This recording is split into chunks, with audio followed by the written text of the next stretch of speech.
And they need to do it.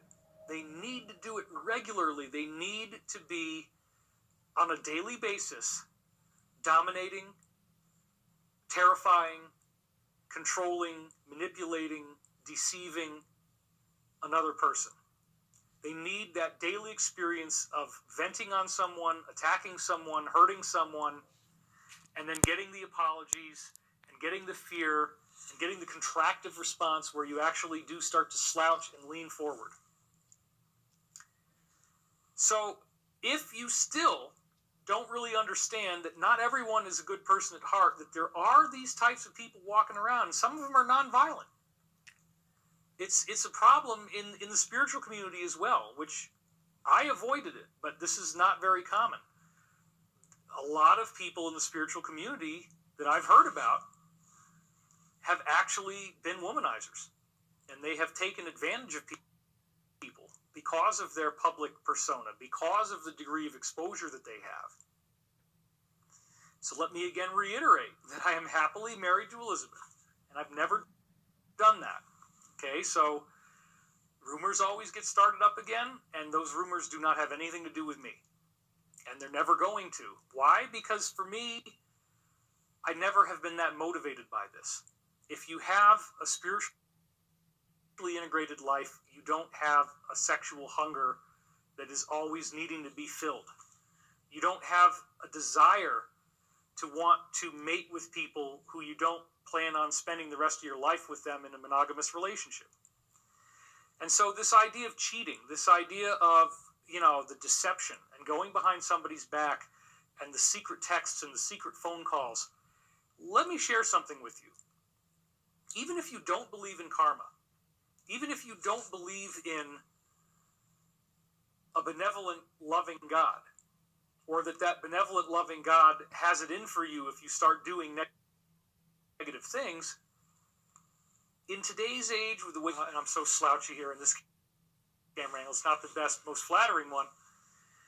This is from the Daily Mail. And it says, the scientist who found that he had the brain of a psychopath and what it taught him about human nature. James Fallon, interestingly like Jimmy Fallon, right, the late night talk show host, there's no possible synchronicity there. James Fallon was studying brain scans when he made this discovery. Then he later realized his family is related to the infamous suspected parent killer Lizzie Borden. After coming to terms with this news, Mr. Fallon has written a book, and he believes that the love of his family prevented him from having dangerous behaviors. Okay, it's against yourself. This man was able to see that he had impulses that would lead to dangerous behaviors, and that he was able to stop those dangerous behaviors from actually happening.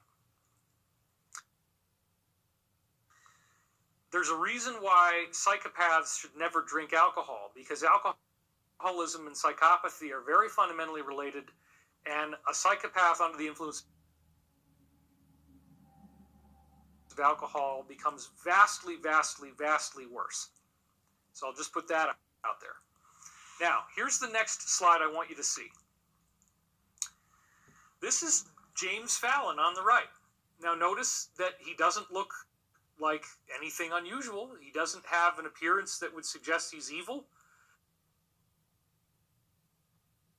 You wouldn't see this guy and go, uh-oh, I better run away from this guy. He looks happy.